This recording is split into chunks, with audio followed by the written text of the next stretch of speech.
There it is written.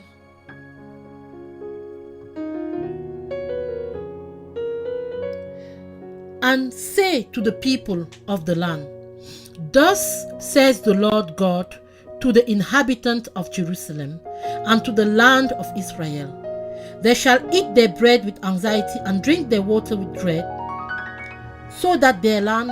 Oh no, sorry, I'm on 12. Sorry, I didn't understand. This was strange. Sorry. 11:19. And there it is written, then I will give them one heart, and I will put a new spirit within them, and take the stony heart out of their flesh, and give them a heart of flesh, that they may walk in my statutes and keep my judgment unto them, and they shall be my people, and I will be their God. So this is the promise. When we repent, we open the door of the womb. We break the door of the womb. We break the water so we can come in the spiritual world. And once we come into the spiritual world, now God gave us His promise. He will remove the heart of stone.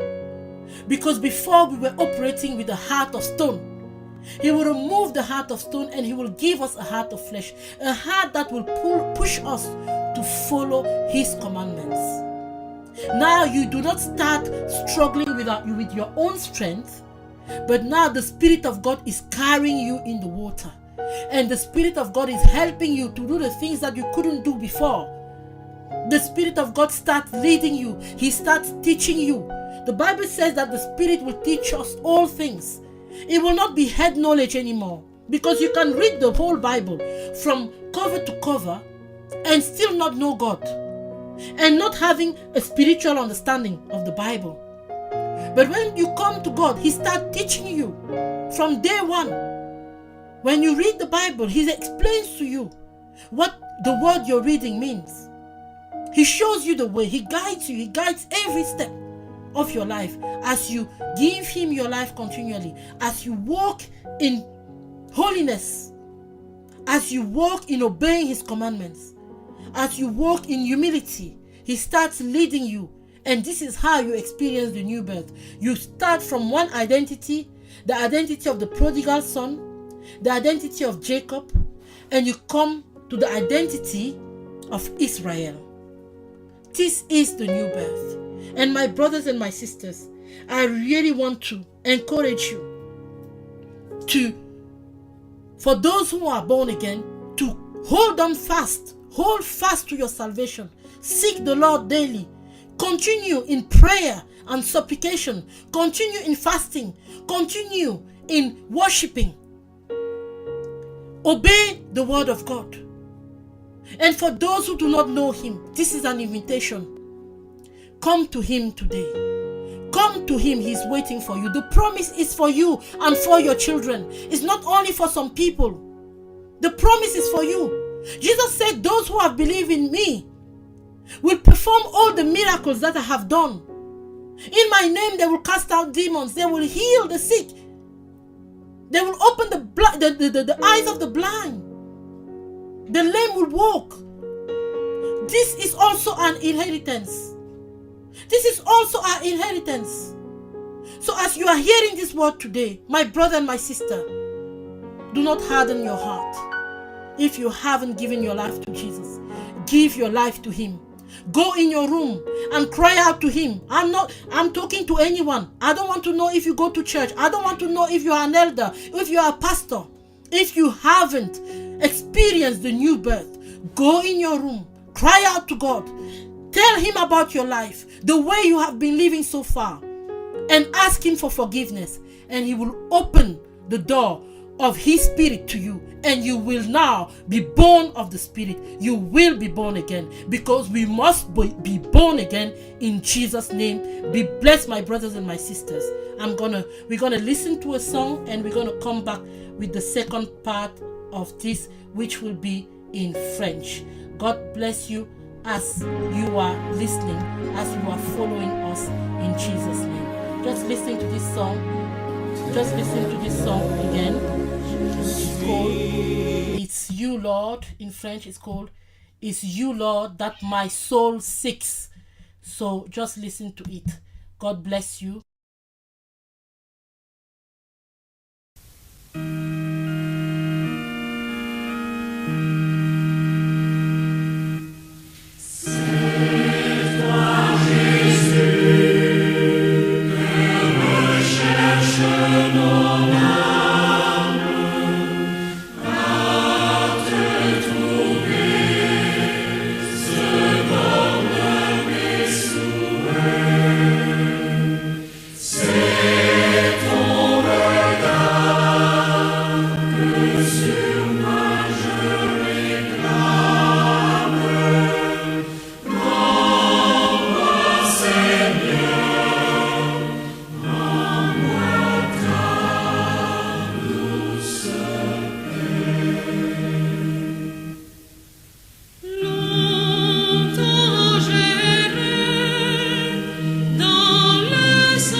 Oui, mes frères et mes sœurs, oui, merci de votre écoute jusqu'à présent. Nous allons entamer la partie francophone de ce message. J'espère que jusqu'ici vous avez été bénis et que vous en avez profité pour pratiquer un petit peu votre anglais. Que le Seigneur soit béni. Il a créé les langues, il a créé une multitude de langues et c'est pour notre édification à nous tous. Soyez abondamment bénis dans le précieux nom de notre Seigneur Jésus. Et nous allons immédiatement rentrer dans le vif de notre sujet parce que hier, comme vous vous souvenez, pour ceux qui ont écouté l'émission d'hier, nous avons parlé de Jacob, nous avons parlé de Péniel dans la Bible, de cet endroit vraiment pivotal, comme on dit en anglais, cet endroit capital où Jacob a rencontré Dieu, où il a lutté avec Dieu et il l'a vu face à face. Et donc il a appelé cet endroit-là Péniel. Nous avons parlé un petit peu de Jacob, nous avons parlé de sa vie avant cette rencontre et aussi un petit peu de ce qui s'est passé au moment de cette rencontre, notamment la transformation de Jacob, la nouvelle identité que le Seigneur lui a donnée, de menteur, de supplanteur. Il est passé à celui qui a lutté avec Dieu. Et donc Dieu l'a confirmé dans son héritage de Canaan, à lui ainsi qu'à toute sa descendance. À partir de ce moment-là, il est véritablement rentré dans son héritage. Et aujourd'hui, nous allons continuer dans la même lancée à peu près en parlant de la nouvelle naissance. De la nouvelle naissance. C'est quoi la nouvelle naissance? Parce que souvent on entend des chrétiens dire « je suis né de nouveau ». Certains en ont même fait de ça une dénomination, ce qui est très étrange parce que la Bible nous commande à tous d'être nés de nouveau. Et nous allons rapidement aller donc dans les Écritures pour lire à peu près de quoi il est question quand on parle de nouvelle naissance. De quoi est-il question dans la Bible? Et si nous allons dans Jean 4, nous allons parler de la rencontre de Jésus avec Nicodème. Quand Nicodème est venu le voir de nuit, de nuit, lui étant un docteur de la loi et sachant qu'il ne pouvait pas venir de jour, vu que tous les pharisiens étaient contre Jésus, il savait quand même que Jésus disait la vérité. Et il est venu de nuit pour lui poser la question. Et voilà ce qu'il demande au Seigneur.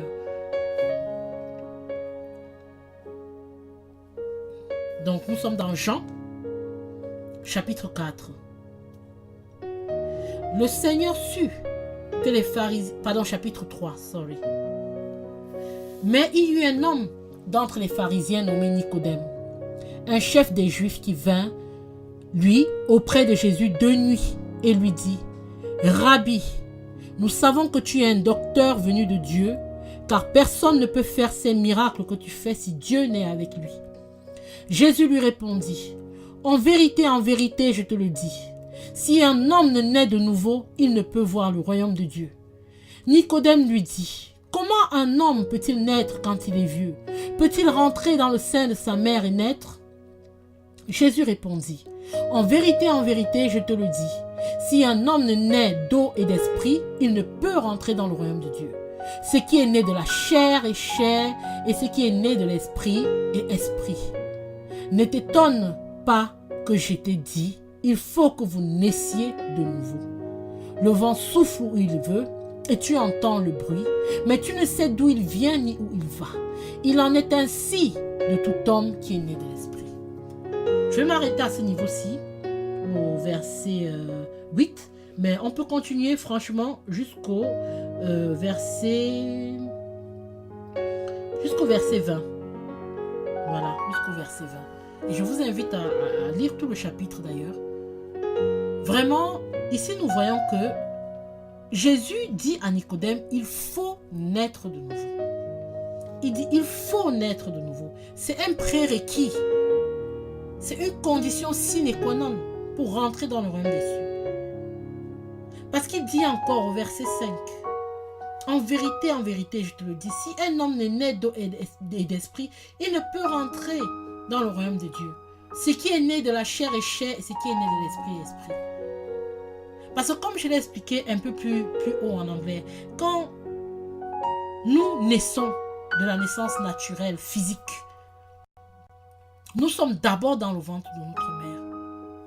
Et au moment de la naissance, les os se brisent et nous sortons. Et nous voyons le monde. Nous voyons maintenant le monde. Alors que pendant toute la grossesse, nous étions dans le ventre de notre mère et nous ne voyons rien du monde.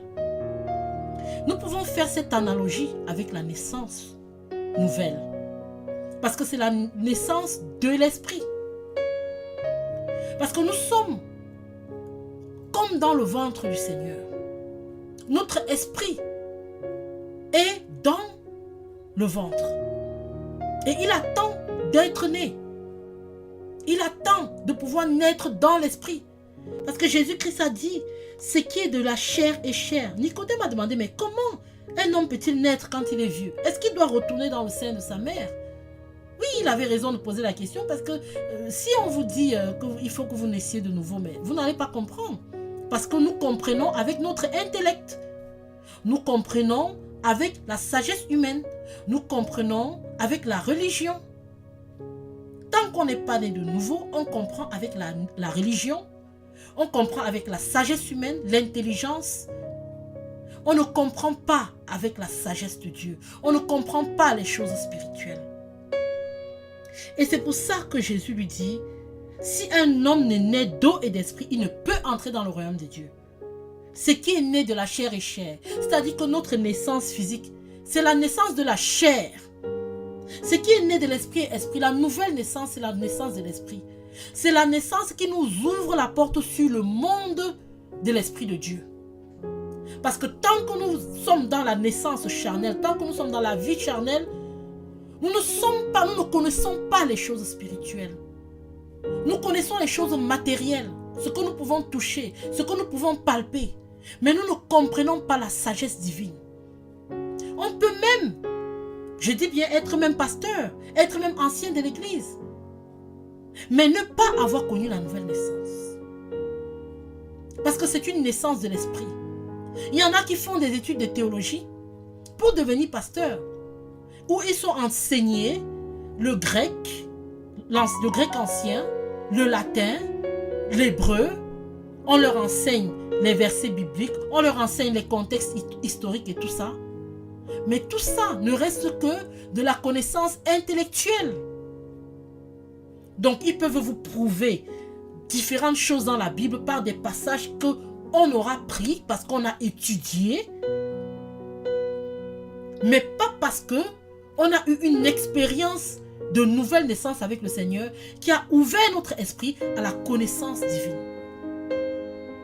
C'est ça la différence entre un chrétien né de nouveau et un chrétien qui est né dans la religion. Ou même est un athée. Parce qu'un athée, alors lui, il ne sait même pas que Dieu existe. Mais parfois, je vous dis, on passe facilement d'athée à chrétien né de nouveau que de chrétien né dans la religion et né de nouveau. Parce que le poids de la chair pèse. Elle pèse trop lourd. Elle a été nourrie pendant des années. Quand nous sommes dans le ventre de notre mère, nous ne voyons pas le monde. Nous ne voyons rien. Notre mère fait différentes choses. Elle va dans plusieurs endroits. Elle peut aller en vacances, elle peut aller faire du shopping, elle peut aller chez le médecin, vaquer à diverses occupations. Mais nous ne voyons pas parce que nous sommes dans le ventre de notre mère. Donc nous sommes aveuglés. C'est la même chose pour nous, pour ceux qui ne sont pas nés de l'Esprit de Dieu, qui ne sont pas nés de nouveau. Ils ont beau avoir toutes les connaissances, mais ils sont aveuglés par le voile de la chair. Et c'est quand ce voile se brise, quand cette porte-là s'ouvre, et que notre esprit naît, qu'il ressorte, qu'il sorte du ventre, si je peux m'exprimer ainsi. C'est à ce moment que nous commençons à voir le monde tel que Dieu veut que nous le voyons.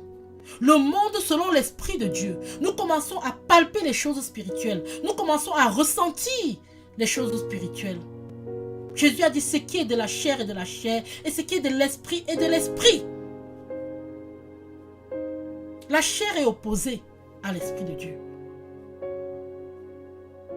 Et véritablement, nous devons naître de nouveau. Jésus a dit, il faut qu'on naisse de nouveau. Quand nous allons dans Jean 1, encore, dans Jean 1, du verset 12 au verset 13, là il est écrit, mais à tous ceux qui l'ont reçu, c'est-à-dire qui ont reçu la parole de Dieu, la parole de Dieu qui est Jésus-Christ, à tous ceux qui l'ont reçu, à ceux qui croient en son nom, elle a donné le pouvoir de devenir enfants de Dieu, lesquels sont nés, non du sang, ni de la volonté de la chair, ni de la volonté de l'homme, mais de Dieu.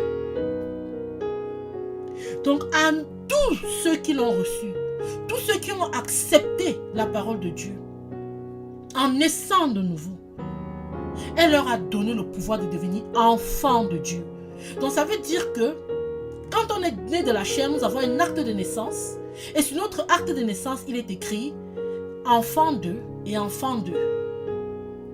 Mais quand nous naissons de l'esprit, nous devenons enfants de Dieu. Dans notre acte de naissance spirituelle, il est écrit le Père, c'est Dieu. Nous devenons enfants de Dieu. Et cela nous donne le pouvoir de devenir enfants de Dieu. Et ce n'est pas du sang, et ce n'est pas de la volonté de la chair, mais c'est de la volonté de Dieu. Mes frères, mes sœurs, nous devons naître de nouveau. Mais on va se demander, comment faire pour naître de nouveau? Parce que oui, je vais à l'église, oui, je prie, je lis ma Bible. Oh oui, moi je ne connais même pas Dieu là. Oh Dieu et tout. Comment naître de nouveau? Comment faire pour naître de nouveau? Nous retournons à ce que nous avons dit tout à l'heure par rapport à Jacob. Jacob est arrivé au point de rupture. Parce que c'était un supplanteur, c'était un tricheur. Mais quand il s'est rendu compte qu'il ne pouvait plus rien par lui-même, qu'il ne pouvait plus rien par lui-même, Malgré qu'il avait déjà reçu la promesse de Canaan. Parce que la promesse est là. Hein. Nous avons tous la promesse de devenir enfants de Dieu. Mais nous devons maintenant marcher selon cette promesse. Mais Jacob, il est arrivé au point de rupture où il ne pouvait plus tricher. Il ne pouvait plus rien faire de lui-même. Et il a mis ses genoux à terre, il a crié à Dieu, il a demandé de l'aide. Et c'est la même chose pour nous. Nous avons parlé de l'enfant prodigue. Nous sommes un peu comme les enfants prodigues. Parce que l'enfant prodigue a reçu l'héritage. Il a pris son héritage. Donc nous avons l'héritage. Mais il a pris son héritage, il allait le gaspiller dans une vie de débauche. Et il a tout perdu, tout perdu. Et une fois qu'il a tout perdu, il s'est retrouvé en train de... Il a demandé de l'aide partout, personne ne l'aidait. Et c'est là qu'il s'est retrouvé en train de manger avec les cochons. En train de manger avec les cochons parce que c'était le seul endroit où il pouvait manger. Il est allé vivre avec les cochons pour pouvoir manger quelque chose. Et mes frères, mes soeurs, c'est la position que nous avons quand nous ne sommes pas vraiment nés de nouveau. Nous mangeons quelque part avec les cochons parce que nous ne sommes pas dans notre héritage. Donc nous vivons une vie où nous tournons en rond. Nous tournons en rond. Nous croyons connaître Dieu parfois. Nous croyons même beaucoup prier. Mais nous nous rendons compte que nous faisons toujours les mêmes péchés. Nous faisons toujours les mêmes erreurs. Nous continuons de vivre dans le péché. Nous continuons de vivre dans le mensonge. Pourtant nous sommes des croyants. Pourtant nous prions. Nous tournons en rond. Nous mangeons avec les cochons. Et la Bible dit que le fils prodige s'est rendu compte. Et il s'est rendu compte de l'endroit où il était. Donc ça veut dire qu'il était aveuglé. Il était aveuglé. Il fallait que ses yeux s'ouvrent pour qu'il se rende compte que mais j'ai mon père qui est encore en vie. Je peux même retourner là-bas pour qu'il me donne juste même un travail d'esclave. Au moins j'aurai à manger et un toit pour m'abriter. Alors il est retourné humblement vers son père et il s'est répandu devant son père. C'est ça notre partage. C'est ça notre partage. Parce que tant que nos yeux ne sont pas ouverts, nous sommes en train de manger avec les cochons. Nous vivons la vie dans l'alcoolisme, la cigarette, la débaucherie, le mensonge, le vol et bien d'autres choses. Parfois, nous le faisons en professant Dieu. Parfois, nous le faisons en disant que nous sommes des chrétiens et que oh, Dieu pardonne. Parfois, nous chantons à l'église et le lendemain, nous nous retrouvons dans des situations terribles, de péché pas possible. Et tant que nous ne nous rendons pas compte que nous sommes dans le péché, que notre vie n'est pas correcte, tant que nous ne nous mettons pas les genoux par terre, nous arrivons au point de rupture et nous disons Seigneur, pardonne-moi la mauvaise vie que j'ai menée. Je te présente, voici comment ma vie est. Mais Seigneur, je veux changer. Seigneur, je veux venir à toi. Seigneur, je veux être transformé. Tant que nous ne faisons pas cela, nous allons continuer de manger avec les cochons jusqu'à ce que nos yeux s'ouvrent. Et quand nos yeux vont s'ouvrir, ce sera quand nous aurons demandé pardon au Seigneur. Nous demandons pardon au Seigneur et nous lui demandons de nous aider. De nous aider à être celui qu'il veut qu'on soit. De nous aider à rentrer dans notre héritage. C'est ça la repentance. La repentance, c'est un retour complet sur soi-même. C'est se détourner du mal et se tourner vers Jésus. C'est d'abandonner l'ancienne vie que nous avions et se tourner vers Jésus et lui demander de nous aider à vivre la vie selon sa parole. C'est ça la repentance. La repentance, c'est pas un jour tu pries, tu dis « Oh pardon Seigneur, j'ai encore fait ceci, j'ai encore fait cela » et le lendemain, tu es en train de faire exactement les mêmes choses. La repentance, c'est quand véritablement tu dis « Seigneur, voilà ma vie, je n'en peux plus. J'ai essayé par mes propres forces. » Où tu reconnais déjà ton péché parce que ça commence par là. Reconnaître son péché, reconnaître qu'on a fait du mal. Et quand tu le reconnais, tu demandes pardon. Dieu qui voit dans les cœurs, il voit ta sincérité. Il t'accorde le pardon. Et il t'ouvre la porte de la nouvelle naissance. C'est Dieu qui nous donne la nouvelle naissance. Et ce n'est pas par nos propres forces. C'est par la puissance de l'Esprit de Dieu. au travers de notre repentance et de notre soumission et de notre humiliation devant Dieu.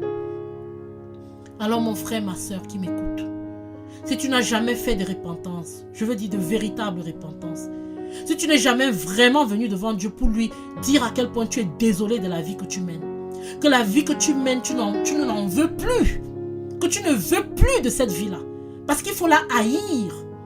Il faut que le Saint-Esprit te convainc de péché et que tu haïsses ton péché. Et là, tu pourras véritablement expérimenter la vraie repentance et aussi la nouvelle naissance.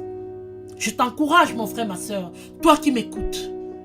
Si tu ne l'as jamais fait, va dans ta chambre, va dans un lieu secret et fais-le. Et fais-le et crie à Dieu. Si la vie que tu mènes ne te plaît pas, si tu as horreur de la vie que tu mènes, va le dire à Dieu, va le dire au Seigneur, je ne veux plus vivre ainsi. Je ne veux plus, ma vie ne me plaît pas, je ne veux pas vivre cette vie. Je veux vivre une autre vie, la vie que tu as destinée pour moi. Et quand nous voyons dans la parole, quand Jésus-Christ a commencé son ministère, il a commencé en disant, répentez-vous car le royaume des cieux est proche. Après les 40 jours de jeûne, la première phrase qu'il a dit, qu'il a prêché, répentez-vous car le royaume des cieux est proche. Jean-Baptiste est venu, répentez-vous car le royaume des cieux est proche. Même Pierre, au jour de la Pentecôte, quand les gens qui l'écoutaient ont demandé, mais homme frère, qu'est-ce que nous ferions pour être sauvés? Il leur a répondu, répentez-vous, répentez-vous. Tout commence par la repentance. Si tu veux être sauvé, il faut te repentir. Mais une repentance sincère. Pas une repentance du bout des lèvres. Pas une repentance où on récite la prière que Jésus-Christ nous a enseignée sans vraiment y croire.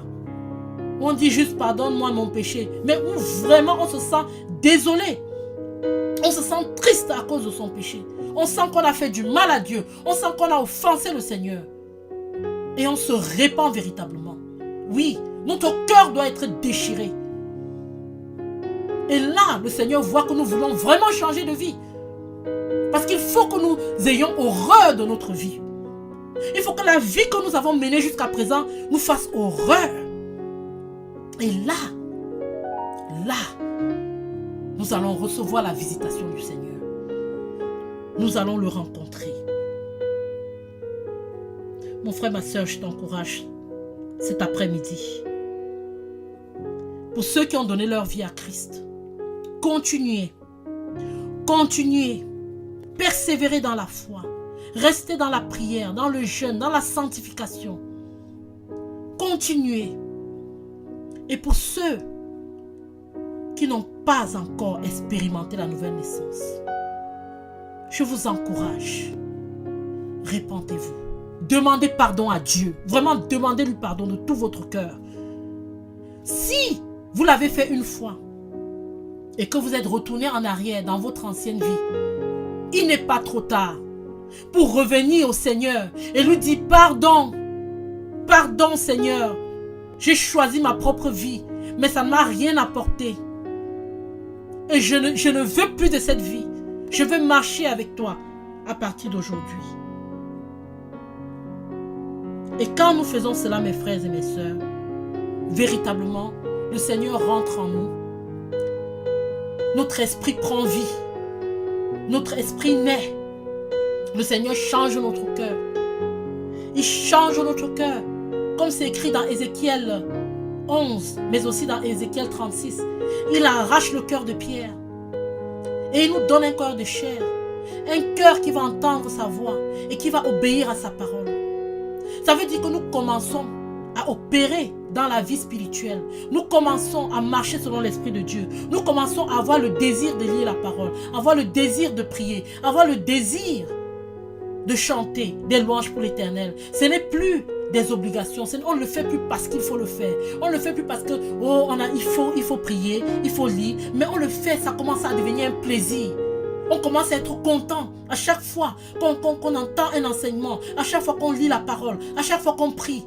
On reçoit des choses, on reçoit des enseignements de l'Esprit Saint. On ressent une communion avec le Seigneur. C'est là que Dieu veut nous mener, mes frères et mes sœurs. C'est notre héritage.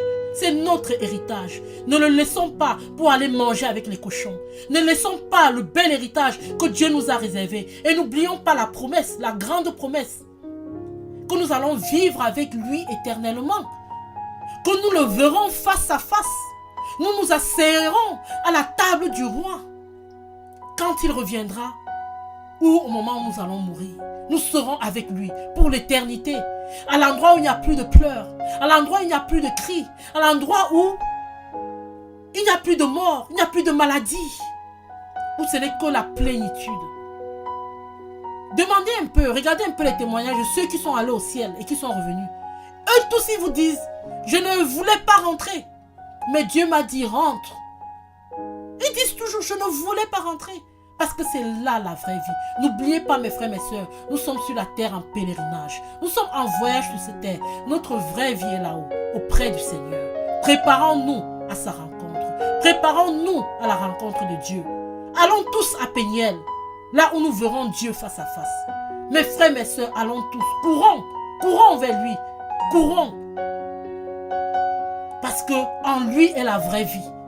En lui est la vraie espérance. En lui sont cachés tous les trésors de la richesse et de la sagesse de Dieu. Alors mes frères, mes sœurs, vous qui m'avez écouté, soyez abondamment bénis. Vraiment que le Seigneur vous remplisse. Que le Saint-Esprit vous touche. Qu'il manifeste sa puissance dans votre vie. Qu'il puisse véritablement opérer la nouvelle naissance dans votre cœur. Et pour ceux qui sont nés de nouveau, qu'il puisse encore creuser un désir, une soif, une faim de lui, afin que nous le recherchions davantage. Nous avons la sœur Esther au téléphone. Je vais donc la prendre. Bonjour sœur Esther. Bonjour sœur Marie-Madeleine, sois bénie. Merci sœur Esther, bienvenue à Péniel. Merci, merci, oui, quelle belle destination, n'est-ce pas? Alléluia, j'en ai presque les larmes aux yeux. Amen, quelle belle destination, que le Seigneur soit béni. Vraiment, nous avons été édifiés. Amen. Vraiment par justement cet enseignement, cette exhortation au fait qu'on comprenne l'importance de la repentance et surtout du sacrifice de Christ. Amen. Qui fait de nous des enfants de Dieu. Amen. Donc vraiment, on a été vraiment bénis, que le Seigneur soit glorifié. Et effectivement, merci pour ces encouragements. Et frères et sœurs en Christ, soyez bénis, soyez fortifiés. Pour ceux qui sont nés de nouveau, vous êtes devenus des enfants de Dieu. Persévérez jusqu'à la fin. Et pour ceux qui ne sont pas encore nés de nouveau, comme tu l'as si bien dit, vous êtes invités à être des enfants de Dieu. Car Dieu a tant aimé le monde qu'il a donné son Fils unique afin que quiconque, n'importe qui, croit en lui ne périsse pas, mais ait la vie éternelle. Vraiment que le Seigneur soit béni. Alléluia. Merci beaucoup, sœur Esther. Vraiment, merci beaucoup pour cette exhortation, cet encouragement. Merci beaucoup pour tes prières. Parce que pour ceux qui ne le savent pas encore, si vous écoutez cette émission, cette deuxième émission pour la première fois, la sœur Esther nous a beaucoup porté dans la préparation de cette émission.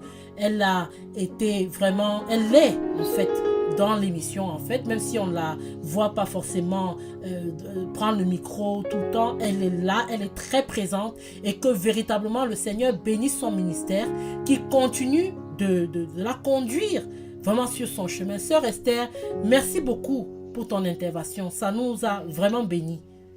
Merci sœur Marie-Madeleine et pour vraiment merci aussi pour tes encouragements, énormément merci à la sœur Rachel aussi également, à la sœur Nadia, bref vraiment à toute la famille en Christ de Radio Menorah Yeshua. Et je voulais dire aussi avec moi part d'anglais, frères et sœurs en Christ, vraiment, I apologize if it's not very, very correct, but I will try to encourage you to remain blessed in the name of Jesus, for the salvation, So I wanted to encourage you to persevere in His word, the word of God, to persevere in the sanctification, to persevere because, we are going to Peniel, we are going to account Jesus. I don't know if you say it like this, but we are going. Yes, encounter. Yes, well done. Yeah, to encounter Jesus, and so remain in the name of Jesus and remain in Him. It's important to try to know about our God every day, to know more about Him, to know more and more about Him. Yeah, as the Word of God tells us that we, I don't know how you say profondeur. Yeah, the depth, yes. Yeah, as we are going to know the depths. Yes, the depth. Yeah, so that's why that's what I wanted to tell you, to be fortified, to be encouraged in the name of Jesus. So remain blessed in the name of our Savior, our Lord Jesus Christ, and be prepared again and again for the rapture, because the rapture is Daniel. So remain in that. Yeah. Amen. Thank you very much, Sister Esther. Really, your English is very good. It's very, very good. And we thank you for speaking to our English speakers too, because they're so happy to hear people trying in English. And I encourage also the English people to try also French. You know, this is communion. This is communion. Praise the Lord. And yes, we are going to Peniel. And really, like you rightly said, Sister Esther, we're going to Peniel and we remain in Peniel. Step by step. Amen. Going to Peniel. Hallelujah. Going. Hallelujah. God bless you, Sister Mary, and we keep listening. Thank you, Sister Esther. God bless you abundantly. Thank you. Thank you. Bye. Yes, thank you, Sister Esther. Merci beaucoup à la sœur Esther. Merci beaucoup d'avoir intervenu en français et en anglais. Merci que tout le monde soit touché. Effectivement, nous étions arrivés à la fin de l'émission et j'espère que véritablement vous avez entendu ce que la sœur Esther a dit. Pour ceux qui sont en Christ, persévérer dans la foi, parce que la promesse est importante. C'est important. Et pour ceux qui ne sont pas encore nés de nouveau, il est temps, mes frères, mes sœurs, venez avec nous, venez nous rejoindre pendant que nous sommes sur le chemin de Peniel. Soyez abondamment bénis. Cette émission sera rediffusée ce soir à 21h, heure de France, 20h, heure de Londres. Donc 21h, heure de France, 20h, heure de Londres. Thank you very much, my brothers and my sisters, for having been along with us throughout this adventure in the new birth. I just want to tell you that this program will be broadcasted again this evening at 8 p.m. London time and 9 p.m. French time. So 8 p.m. London time, 9 p.m. French time, depending on where you are in the world. These are just indications to know approximately what time it's going to be in the region where you are in the world. But God bless you abundantly, and we pray that He gives us another opportunity to meet tomorrow in the name of Jesus. Same time, Peniel, the encounter with God, 2 to 3 p.m. French time, 1 to 2 p.m. London time. Oui, mes frères et mes sœurs, merci beaucoup de nous avoir suivis jusqu'aujourd'hui. Que le Seigneur soit béni et que son nom seul soit glorifié. Nous espérons vous retrouver demain, Dieu voulant, même heure, de 14h à 15h, heure de France, ou de 13h à 14h, heure de Londres. Soyez abondamment bénis et que Dieu vous garde jusqu'à demain par sa grâce. Amen. Amen. Amen.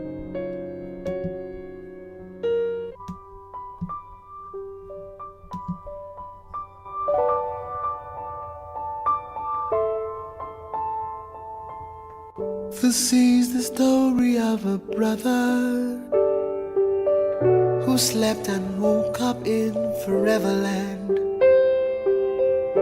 He looked around, nothing's familiar. He wondered how it got to be there. He took a walk around the city and saw this brick house with a small door. walked into the room and saw a man in white.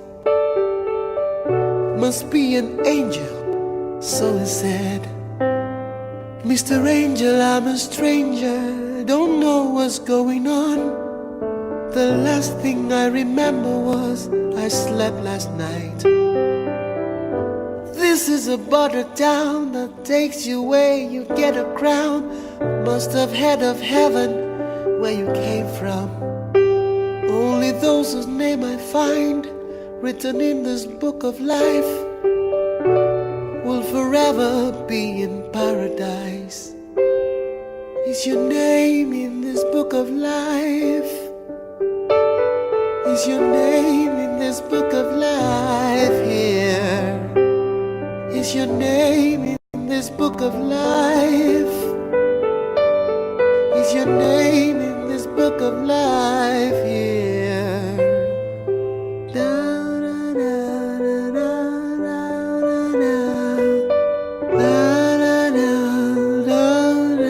da, da.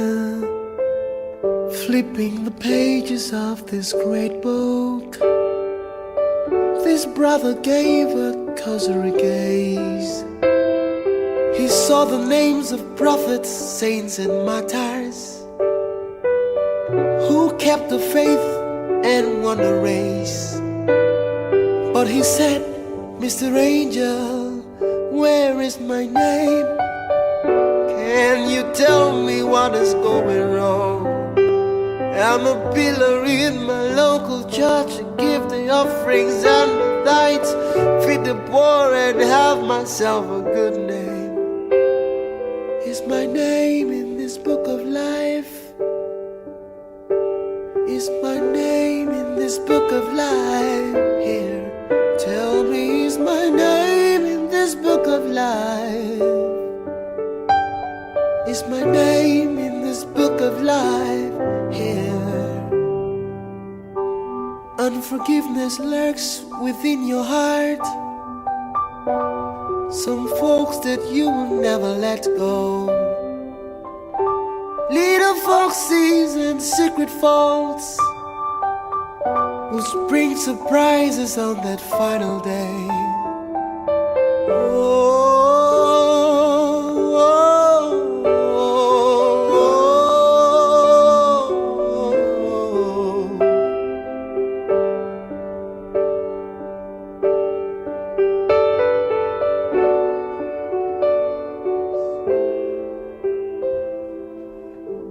So much for this wonder, brother. What about you? What about me? Let him the things that he stands. Let him take it lest he fall. Only the pure in heart will see Jesus. Those whose garments glow with purity. Is your name in that book of life? Is your name in that book of life there? Is your name in that book of life? Tell me, is your name in that book of life there? Think about it.